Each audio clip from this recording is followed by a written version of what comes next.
KBR news కి స్వాగతం. ముందుగా ముఖ్యాంశాలు. ఎన్టీఆర్ వైద్య సేవలు అందరూ ఉపయోగించుకోవాలి. కేసీఆర్కు రేవంత్ క్షమాపణ చెప్పాలి. విజ్ఞాన భారతి పాఠశాలలో ఘనంగా 43వ వార్షికోత్సవం.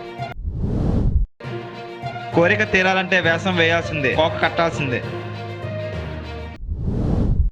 అన్నవరం దేవస్థానంలో ఆకస్మిక తనిఖీలు చేసిన ఆలయ ఈవో. ఎన్టీఆర్ వైద్య సేవలు అందరూ ఉపయోగించుకోవాలని మధు హాస్పిటల్ సీఈఓ సుభాష్ తెలిపారు. అదోని పట్టణ ప్రజలకు మరియు గ్రామీణ ప్రజలందరూ కూడా రాష్ట్ర ప్రభుత్వం ప్రవేశపెట్టిన ఎన్టీఆర్ వైద్య సేవలు ప్రజలందరూ ఉపయోగించుకోవాలని అన్నారు. ముఖ్యంగా general surgery, gynaecology, ENT, ophthalmology మరియు కార్డియాలజీ మొదలైన సేవలకు చికిత్స అందిస్తున్నామని, తద్వారా ప్రజల సద్వినియోగం చేసుకోవాలని, ఎన్టీఆర్ వైద్య సేవలు ప్రజలు ఎవరు కూడా ₹1 ఖర్చు లేకుండా ఫ్రీగా వైద్యం చేసుకోవచ్చని తెలిపారు. ఈ వైద్య సేవలు అన్ని ఉచితంగా చేయబడతాయి మరియు క్వాలిఫైడ్ డాక్టర్స్ తోనే చికిత్స అందిస్తున్నామని అన్నారు. మాకు ఇప్పుడు ఎన్టీఆర్ వైద్య సేవలో ఆర్థోపెడిక్స్ కూడా ఉన్నది. ఆర్థోపెడిక్స్లో కూడా మనం అంతా ఫ్రీగానే ట్రీట్మెంట్ చేసేది. కార్డియాలజీలో అంటే మనకి ఈ 100 కిలోమీటర్ రేడియస్లో క్యాత్ ల్యాబ్ అనేది మనకు మాత్రమే ఉన్నది. క్యాత్ ల్యాబ్లో మనం యాంజియోగ్రామ్ కానీ అట్లానే పీటీసీఏ కానీ ఇట్లాంటివి ట్రీట్మెంట్స్ మనం ఫ్రీగానే చేస్తున్నాము. ఎన్టీఆర్ వైద్య సేవలో మనం చేసే ట్రీట్మెంట్కి ఫ్రీగా చేస్తే అట్లానే మనం మెడిసిన్స్ కానీ అన్నీ ఫ్రీగానే ఇచ్చేది. దాంతోపాటు మనం ఫుడ్ కూడా ఫ్రీగా ప్రొవైడ్ చేస్తాము.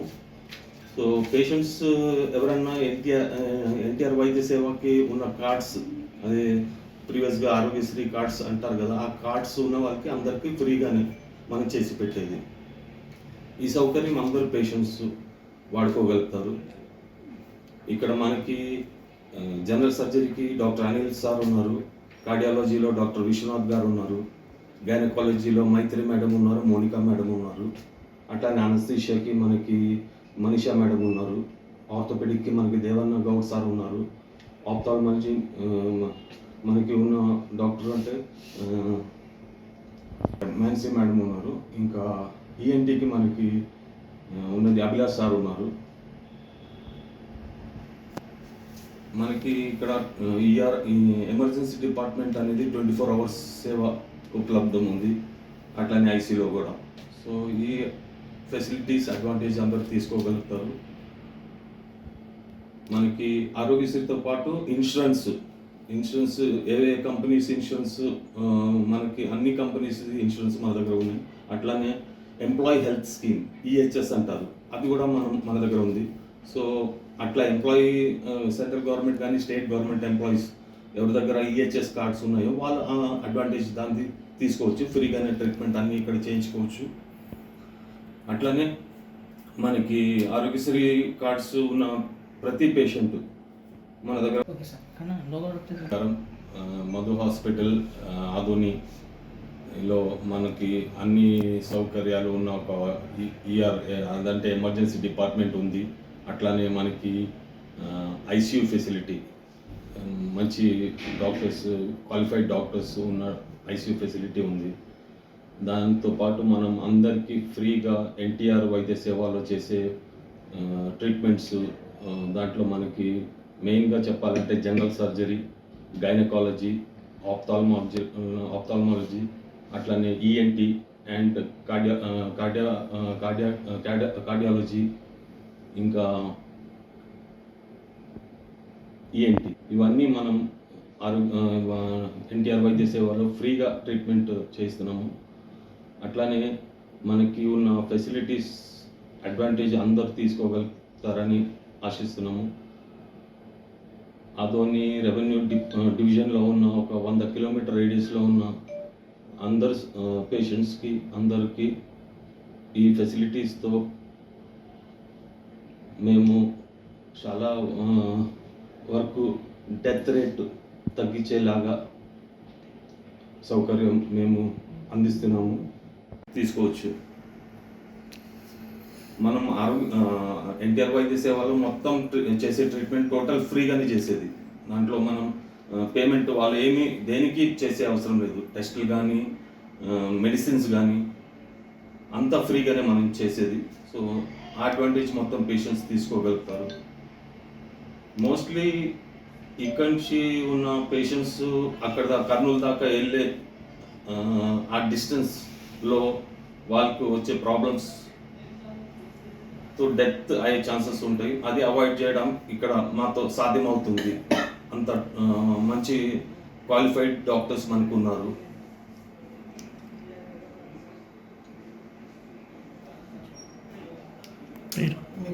సిఇఓగా వర్క్ చేసిన నా పేరు సుభాష్ నాయర్. హాస్పిటల్లో సిఇఓగా వర్క్ చేస్తున్నాను. వచ్చి ఇప్పుడు ఆల్మోస్ట్ 6 months అయింది. మధు హాస్పిటల్లో ఇప్పుడు ఉన్న అందరు డాక్టర్స్ గురించి నేను ఆల్రెడీ చెప్పాను. మనకి ఇక్కడ ఉన్న మెయిన్ జనరల్ మెడిసిన్కి ఉన్నది మనోజ్ సార్ మెయిన్గా హాస్పిటల్ యజమాని. మా చైర్మన్ వచ్చి గురురెడ్డి సారు. మంచి హాస్పిటల్, 70 bedded హాస్పిటల్, ఇంత మంచి ఫెసిలిటీస్, ఇంత మంచి ఇన్ఫ్రాస్ట్రక్చర్ ఉన్న హాస్పిటల్ ఆదోనిలో మధు హాస్పిటల్ తర్వాత వేరే ఏదైనా హాస్పిటల్. సో ఇక్కడ ఉన్న ఫెసిలిటీస్ అడ్వాంటేజ్ అందరు తీసుకోగలుగుతారని విశ్వసిస్తున్నాను. ఇంత కాదు, ఎల్ఆర్ఎస్ మీద ఏం మాట్లాడినావు రేవంత్ రెడ్డి? నువ్వు ఆనాడు బీఆర్ఎస్ పార్టీ అధికారంలో ఉన్ననాడు ఇదే కాంగ్రెస్ పార్టీ ఆ రోజు మేము ఎల్ఆర్ఎస్ను తీసుకొచ్చి ఇల్లీగల్ ప్లాట్స్ను రెగ్యులరైజ్ చేసే ప్రయత్నం చేస్తే వీళ్ళు కేసీఆర్ గారు పేద ప్రజల రక్త మాంసాలు పీలుస్తున్నాడు అని మాట్లాడిండు. బట్టి విక్రమార్క గారు, ఉత్తమ్ కుమార్ రెడ్డి గారు, సీతక్క గారు, రేవంత్ రెడ్డి గారు ఒకరిని మించి ఒకరు కేసీఆర్ గారిని తిట్టారు, బీఆర్ఎస్ పార్టీని తిట్టారు. మరి ఇప్పుడు మీరేం చేస్తున్నారు?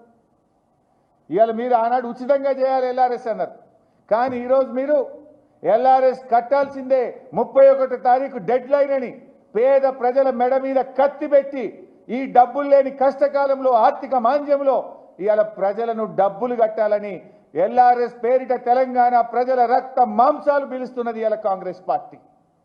నీకు నిజాయితీ ఉంటే, నీతి ఉంటే, నువ్వు మాట్లాడే మాటలో నిజం ఉంటే, మనిషివైతే నువ్వు ఇచ్చిన మాట ప్రకారంగా ఎల్ఆర్ఎస్ను ఉచితంగా చేయి. లేదంటే ఆనాడు రాజకీయం కోసం మాట్లాడినాం, మేము ఇలా పేదల రక్త మాంసాలు పీలుస్తామని చెప్పి చెంపలేసుకొని ప్రజలకు క్షమాపణ చెప్పాలని రేవంత్ రెడ్డి నేను డిమాండ్ చేస్తా ఉన్నా. ఈ మధ్య ఏదో రేవంత్ రెడ్డి అంటుండు అందాల పోటీలు పెడతాం హైదరాబాద్లో అంటుండు. అందాల పోటీలే కాదు, తిట్ల పోటీ కూడా పెట్టు, నీకే ఫస్ట్ ప్రైజ్ వస్తుంది. నీకంటే మించి తిట్లు తిట్టడంలో, అబద్ధాలు మాట్లాడడంలో, ఫోల్ లాంగ్వేజ్ మాట్లాడడంలో, బాడీ షేమింగ్ వ్యాఖ్యలు చేయడంలో నీకు మించినోడు ఇంకోడు ఉండడు. ఇక చెప్తాడు అందగత్తెల పోటీలు పెడుతున్నా, దానికి పర్మిషన్ అడిగిన అంటాడు. ఈ అందగత్తెల పోటీలు కడుపు నింపితే కాదు, దేనికి మనకు వస్తాయి? నీ ప్రాధాన్యత ఏంది? నేను సెంట్రల్ మినిస్టర్ దగ్గరికి పోయినా ప్రపంచ అందగత్తెల పోటీలు పెడుతున్నా హైదరాబాద్లో, దానికి సహకారం కావాలని అడిగినట్టు నేను పోయి. నువ్వేమన్నా ఓ జాతీయ ప్రాజెక్ట్ అడుగు తెలంగాణకు, ఓ నేషనల్ హైవే అడుగు తెలంగాణకు, లేదా బడ్జెట్లో స్పెషల్ ప్యాకేజ్ అడుగు తెలంగాణకు, సిమెంట్ కార్పొరేషన్ ఆఫ్ ఇండియాకు ప్యాకేజ్ ఇచ్చి రివైవ్ చేయమని అడుగు, కొన్ని ఉద్యోగాలన్నీ వస్తాయి. అందగత్తెల పోటీలకు సాయం చేయమని పోయినా అంటాడు.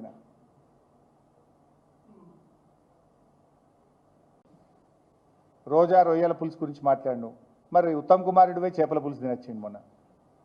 మీరందరూ టీవీలో పేపర్లో చూసింది కదా. ఉత్తమ్ కుమార్ రెడ్డి సతీ సమేతంగా చంద్రబాబు నాయుడిని కలిసి చేపల పులుసు తినొచ్చి మొన్న ఏం చేసిండు? మొత్తం కృష్ణా నీళ్ళు ఆంధ్రప్రదేశ్ తీసుకుపోతుంటే సపరేట్ చేతులు కట్టుకొని నిలబడ్డాడు ఉత్తమ్ కుమార్ రెడ్డి. ఇప్పుడు 34 తక్కువ అని మాట్లాడుతుండ్రు. 34 తక్కువ అంటే 24 కూడా వాడుకోలే వీళ్ళు. ఈ సంవత్సరం ఎంత వచ్చింది తెలుసా బైసాబ్? Not even 24. 24% కూడా మన కృష్ణా నదిలో ఈ సంవత్సరం నీళ్లు వాడక ఇవాళ నల్లగొండ, మహబూబ్ నగర్లో పంటలు ఎండుతున్నాయంటే ఈ కాంగ్రెస్ ప్రభుత్వ వైఫల్యం, చేతగాంతనం, చంద్రబాబు నాయుడుకు రేవంత్ రెడ్డి గారి గురుదక్షిణ, ఉత్తమ్ కుమార్ రెడ్డి దంపతులు పోయి ఆడ తినొచ్చిన చేపల పులుసు పుణ్యం. ఎందుకు మాట్లాడరు? నీ దాకా వస్తే కానీ నొప్పి తెలియదా నీకు? నువ్వు గతంలో కేసీఆర్ గారిని పట్టుకొని కాల్చిపారేయాలని మాట్లాడినావు, ప్రగతి భవన్ను పేల్చివేయాలని మాట్లాడినావు. ఇక నీ బూతులు ఆ నోట్తో నేను చెప్పలేను. ఆ బూతులు మాట్లాడితే నా నాలుక ఖరాబ్ అవుతుంది. కానీ అంత పచ్చి బూతులు మాట్లాడినావు నువ్వు. కానీ నిన్నేమంటున్నావు? ఇట్లా అంటారా అట్లా. మరి అప్పుడు గతంలో నువ్వు అసలు బాడీ షేమింగ్కు బ్రాండ్ అంబాసిడర్ నువ్వు కదా. కేటీఆర్ గారు కుమారుడు మైనర్ అబ్బాయి, పాపం ఆయన చదువుకునే ఒక స్కూలుకు వెళ్ళే విద్యార్థి ఆ బాబు నా పిల్లవాడిని పట్టుకొని కూడా నోటుకొచ్చినట్టు మాట్లాడినావు కదా. నా ఎత్తు పొడుగు గురించి కూడా అడ్డమైన కూతలు కూసినావు కదా నువ్వు. అసలు బాడీ షేమింగ్కు రాజకీయాల్లో అవకాశం ఉంటుందా? ఏం మాట్లాడుతావు నువ్వు? అసలు మనిషివా పశువువా నువ్వు? మనిషి అయితే అన్నం తినేటోడైతే ఇట్లా మాట్లాడాడు. మాట్లాడింది నువ్వు, చెడగొట్టింది నువ్వు, రాజకీయాలను కలుషితం చేసింది నువ్వు, బూతులకు నిలయం చేసింది నువ్వు. ఏదో 100 ఎలుకలు తిన్న పిల్లట నేను శాకాహారిని అన్నట్టు బూతులకు బ్రాండ్ అంబాసిడర్ నువ్వు. ఇవాళ నీతి సూత్రాలు, నీతి వ్యాఖ్యలు నువ్వు వల్లిస్తే ఎట్లా రేవంత్ రెడ్డి గారు? ఏ విషయంలో నువ్వు మాట మీద ఉన్నావు? ఫార్మాసిటీ ఇవాళ ఏదో 4th సిటీ అని గొప్పగా మాట్లాడుతున్నావు. నీ ఫార్మాసిటీ ఆ రోజు ఏం చెప్పినావు? పాదయాత్రలు చేసిండ్రు వీళ్ళు. సీతక్క గారు, బట్టి విక్రమార్క గారు, ఉత్తమ్ కుమార్ రెడ్డి గారు ఈ ఫార్మాసిటీ ప్రాంతంలో పాదయాత్ర చేసి కేసీఆర్ గారు మీ భూములు లాక్కుంటున్నాడు, ఫార్మాసిటీ వద్దు, కాంగ్రెస్ అధికారంలోకి వస్తే మీ భూములు మీకు వాపసిస్తామని మాట్లాడింది కదా. వీడియోలు చూపించమంటారా? రెడీ ఉన్నాయి. సీతక్క ఏం మాట్లాడింది, ఉత్తమ్ కుమార్ రెడ్డి ఏం మాట్లాడిండు, వీడియోలు రెడీగా ఉన్నాయి మా దగ్గర. ఆ రోజేమో కాంగ్రెస్ అధికారంలోకి వస్తే మీ భూములు మీకు వాపసిస్తామన్నారు. కానీ ఇవాళ ఏమంటుండ్రు? ఇవాళ పొద్దున్నే ఒక పేపర్లో నోటిఫికేషన్ చూసిన, కేసీఆర్ గారు ఆ రోజు 15,000 ఎకరాలు ఫార్మాసిటీ కోసం సేకరిస్తే ఇంకా 15,000 ఎకరాలు సేకరిస్తారట. నోరా మోరా మీది? భూములు వాపసిస్తామన్న మీరు మరో 15,000 ఎకరాల భూమి సేకరిస్తాము అని చెప్తే మీకేమన్నా కొద్దిగానన్నా ఉన్నదా? నేను అడుగుతా ఉన్నా. నిజంగా మీరు మాట మీద నిలబెట్టేవాళ్ళు అయితే, ప్రజలకు ఇచ్చిన హామీ నిలుపుకునేటోళ్ళు అయితే ఫార్మాసిటీ భూములు తిరిగి వాపసు ఇయ్యద్దా? దాని మీద డ్రామా. హైకోర్టులోనేమో ఫార్మాసిటీ కొనసాగుతుందని అఫిడవిట్ వేస్తారు, అసెంబ్లీలోనేమో 4th సిటీ అంటారు. ఎక్కడి 4th సిటీ? ఎవరా భూమి సేకరించిండ్రు? వేల కోట్ల రూపాయలు రైతులకిచ్చి 15,000-16,000 ఎకరాలు కేసీఆర్ గారు భూమి సేకరించి ఇక్కడ జీరో లిక్విడ్ డిశ్చార్జ్తో కాలుష్య రహిత ఫార్మా ఇండస్ట్రీని పెడితే ఓ 5-6 లక్షల మంది పిల్లలకు ఉద్యోగాలు వస్తాయని చెప్పి కేసీఆర్ గారు ఆశించిండ్రు. నువ్వేమో ఇప్పుడు ఆ ఫార్మాసిటీ పెట్టకుండా రియల్ ఎస్టేట్ వ్యాపారం చేస్తున్నావు. ఆ భూములు అమ్ముకొని ప్రభుత్వానికి ఆదాయం తెచ్చుకునే ప్రయత్నం చేస్తున్నావు. కేసీఆర్ ఏమో యువకుల కోసం, నిరుద్యోగతుల కోసం ఉద్యోగాలు రావాలి, ఈ రాష్ట్రం అభివృద్ధి జరగాలి, ఈ రాష్ట్రంలో ఆదాయం పెరగాలి, జీఎస్టీ పెరగాలని కేసీఆర్ ఆలోచిస్తే నువ్వు దాన్ని రద్దు చేసి 4th సిటీ పేరు మీద నీ భూముల విలువ పెంచుకోవడానికి నువ్వు రియల్ ఎస్టేట్ వ్యాపారం చేసే ప్రయత్నం చేస్తున్నావు. రేవంత్ రెడ్డి చీమునెత్తునుంటే, మాట మీద ఉండేటట్టు అయితే ఆనాడు కాంగ్రెస్ పార్టీ ఫార్మాసిటీ భూములు వాపసిస్తామన్నారు. అయితే భూములు వాపసు ఇవ్వండి, లేదా ఫార్మాసిటీ పెట్టి నిరుద్యోగ యువతకు ఉద్యోగాలు వచ్చేటట్టు చెయ్యి. ఇది అబద్ధం కాదా? ఇంత కాదు. ఎల్ఆర్ఎస్ మీద ఏం మాట్లాడినావు రేవంత్ రెడ్డి నువ్వు?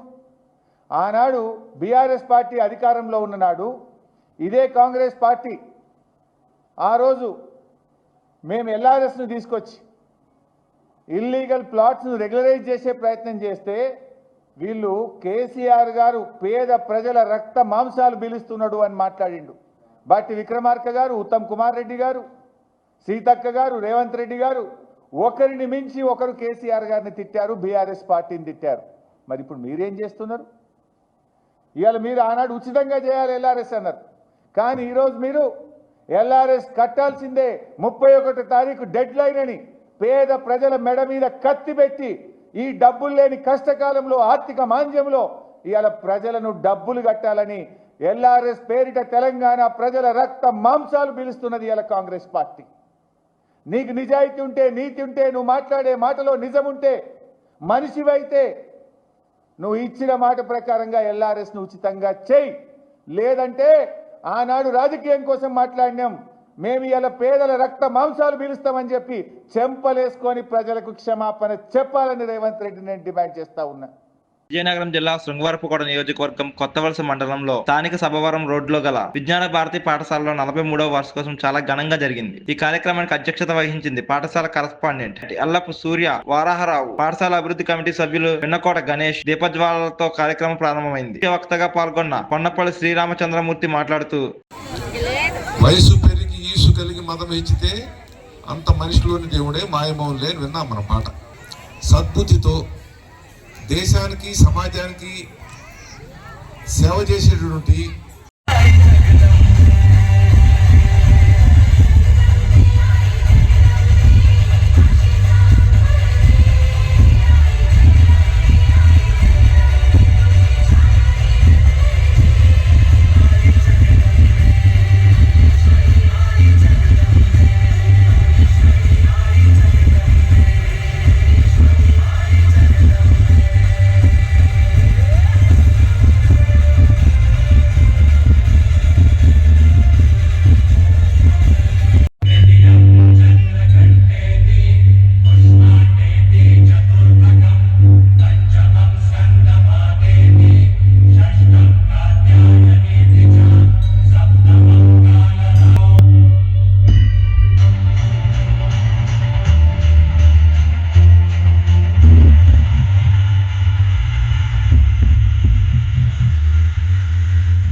హోలీ పండుగ అనగానే ముందుగా గుర్తొచ్చేది సంతేకూడూరు గ్రామం. ఆంధ్రలోనే సంతేకూడూరు గ్రామం, కర్నూలు జిల్లాలో. విశేషం ఏమిటంటే రతి మన్మథుల ఉత్సవం జరుగుతుంది.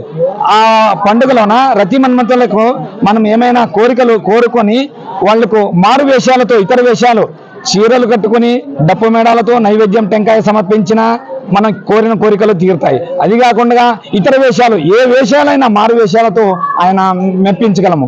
ఇది ఇప్పటి నుంచి వచ్చింది కాదు, తరతరాలుగా వచ్చింది. మా తాతలు చేశారు, మా నాన్నలు చేశారు, ఇప్పుడు మనమును చేస్తున్నాం.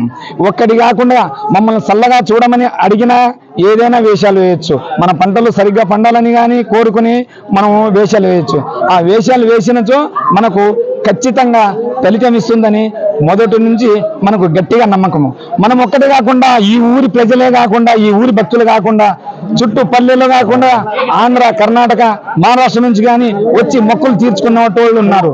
వాళ్ళకు ఒక సంతాన విషయమైనా, విద్యా విషయమైనా, ఆరోగ్య విషయమైనా, ఏదైనా ఏమి కోరికలు కావాలన్నా, మనం ఏమైనా కోరికలు తీరాలంటే ఆయనకి మనము ఈ రీతిగా మారు వేషాలతో మొక్కులు చెల్లించాల్సిందే. అప్పటి నుంచి ఇప్పటి వరకు ఇలాగే జరుగుతుంది. రతి మన్మథుల ఉత్సవం కామప్ప పండుగ అంటారు, బూడిద పండుగ అంటారు. కర్నూలు జిల్లా సంతేకూడూరు, ఉల్తి పంపాపతి నా పేరు.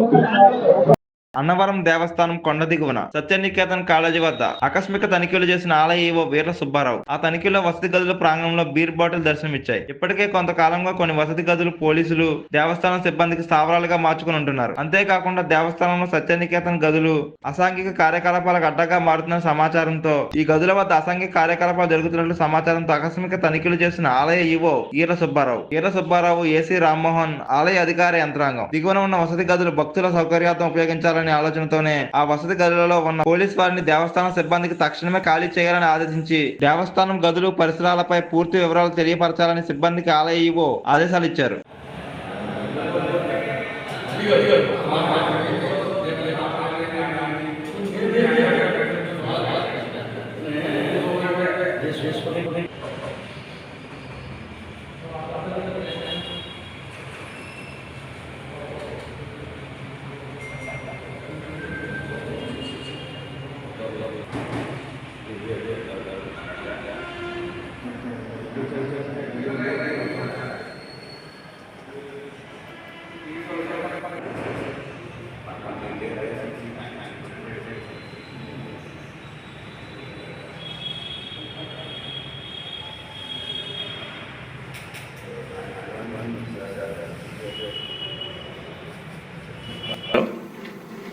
ఆయన అబ్జర్వేషన్ చెప్పారు.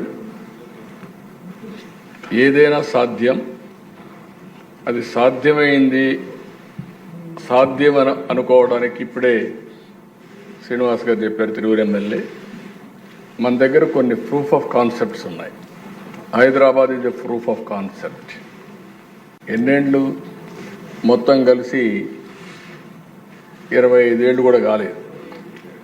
అంటే మనం స్టార్ట్ అయ్యింది 95లో స్టార్ట్ చేసాం. ప్రిపరేషన్ అవన్నీ అయిన తర్వాత కొద్దిగా పికప్ అయ్యింది. అక్కడి నుంచి విజన్ డాక్యుమెంట్ తయారు చేసాం. అనేక సంస్కరణలు కానీ అనేక ఇనిషియేటివ్స్ తీసుకున్నాం. మనకు వచ్చింది కూడా ఆర్థిక సంస్కరణ వచ్చింది 91. టెక్నాలజీ రెవల్యూషన్ వచ్చింది early 90s. Internet revolution bill gates innovate చేసింది 91, 92 ఆ ప్రాంతంలో వచ్చాడు. మనం 95 నుంచి మనం కూడా స్టార్ట్ చేసాం. ఇక్కడ ఎందుకు ఈ విషయాలన్నీ ఆలోచించినప్పుడు దిశ మనం కూడా గుర్తుపెట్టుకోవాల్సింది, మన ప్రజలకు ఏం చేయాలని మనం ఆలోచించినప్పుడు ఒక పబ్లిక్ పాలసీస్ క్రియేట్ చేసే అవకాశం మనందరికీ ఉంది. ఇక్కడ ఉండే చట్టసభలో ఉండే మీకు అందరికీ ఉంది. ప్రజలకు ఇది మంచిది, P4 మంచిది, ఈరోజు ఇక్కడ అమలు చేసే పరిస్థితికి వస్తాం. విజన్ డాక్యుమెంట్ తయారు చేసాం. ఇందులో కొన్ని పాలసీలు తీసుకురావాలంటే తీసుకొచ్చే పరిస్థితులు ఇక్కడ ఉంటాం. ఈ అవకాశం వేరే వాళ్ళకి రాదు. దీన్ని ఆధారం చేసుకొని బిజినెస్ పీపుల్ కానీ, ఇండస్ట్రీ కానీ, సమాజం కానీ మనల్ని ఫాలో అయ్యే పరిస్థితి వస్తుంది. ఈరోజు 25 సంవత్సరాల దిశ నేను గర్వంగా చెప్పగలుగుతున్నా. ఊరూరికి పోయి చెప్పేవాడిని, మీ పిల్లల్ని బాగా చదివించండి. చదివిస్తే లాభం ఏంటని ఆలోచించినప్పుడు మీరు 20 ఎకరాలు, 30 ఎకరాలు, 50 ఎకరాలు భూమి ఇవ్వాలనుకుంటున్నారు. ఈ భూమి వల్ల లాభం లేదు. ప్రయోజకుడైతే 100 ఎకరాలు కాదు 1000 కోట్ల రూపాయలు సంపాదిస్తారు. Sky is the limit. అప్రయోజకుడు ఇస్తే మీరు ఇచ్చింది తాగేసి మొత్తం పోగొట్టుకుంటాడు మీ కళ్ళ ముందరనే. మీరు మీ పిల్లలకి ఇవ్వాల్సింది విద్య అని చెప్పేవాడిని. ఐఎమ్ ప్రౌడ్ టు సే దిశ ప్రజల్లో కూడా చైతన్యం ఆ రోజుల్లో. ఊర్లో ఉండేవాళ్ళు టౌన్స్కి వచ్చారు. పిల్లల చదువు కోసమే టౌన్స్కి వచ్చి చదివించారు. ఐటీ మాట్లాడితే ఐటీ చేయించారు. ఆ రోజు నేను చెప్పిన మాట నిన్న కూడా ఒక ఆయన అన్నాడు, మీరు చెప్పితే నేను విన్నాను, మీరు డబ్బులు కూడా ఇచ్చారు, పంపించాను. నా కూతురు బ్రహ్మాండంగా పనిచేస్తూ ఈరోజు నాకు డబ్బులు పంపించి కారు కొనుక్కున్నా, ఇల్లు కట్టుకున్నా, మా అమ్మాయి పంపించిన డబ్బులపైన నేను ఆధారపడ్డానని చెప్పే పరిస్థితికి వచ్చారు దిశ.